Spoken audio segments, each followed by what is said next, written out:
What if I tell you that the reason your videos are not getting pushed is not because YouTube hates you? What if the real reason is that YouTube completely changed the rule of the game? And most creators haven't noticed it yet. In 2026, YouTube no longer rewards creators the same way it did few years ago. AI is changing search, audience behavior is evolving, and creators who don't adapt could get left behind. So in this video, I'm going to reveal the 4 biggest YouTube updates happening right now that every creator needs to understand if they want more views and more subscribers. So let's get into it. Number 1, disclosing AI content. Alam naman natin that most creators nowadays are using AI.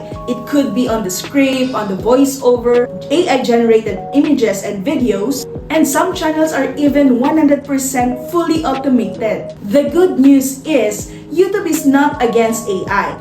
In fact, AI can help creators become more productive. Pero ang ayaw ni YouTube is when creators are using AI to mislead viewers. For example, creating fake events, creating fake news, or making viewers believe something happened when it actually didn't. That's why transparency is becoming more important. My advice, use AI as a tool, but let your personality, experience, and expertise remain the heart of your content. Because at the end of the day, people subscribe to people. Update number 2, create content for AI search. The second update is huge, and honestly, most creators hindi pa nila ito napapansin. Search is changing because of AI. People are no longer typing random keywords. They are asking complete questions. For example, how do I start a YouTube channel in 2026? Or how can teachers earn online?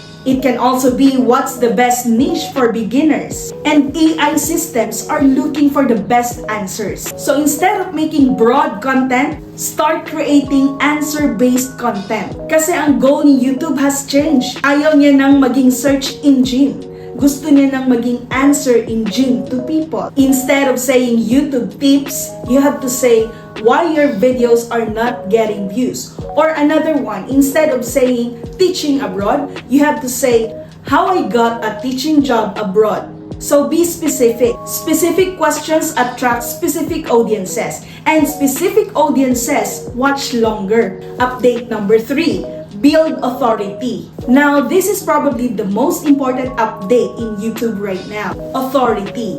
YouTube wants to understand what your channel is about. If today you upload gaming, tomorrow cooking, next week finance, then travel, then AI, the algorithm gets confused, and so do your viewers. Instead, become known for one thing. When people hear your channel name, what should immediately come to your mind? You should focus on one topic.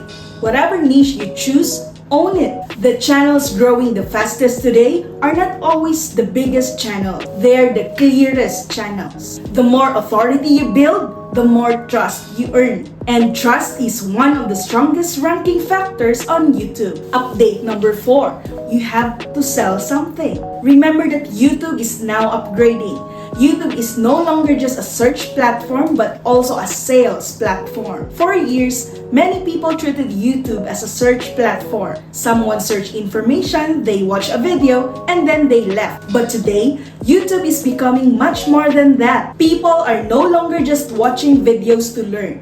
They are watching videos to help them decide what to buy.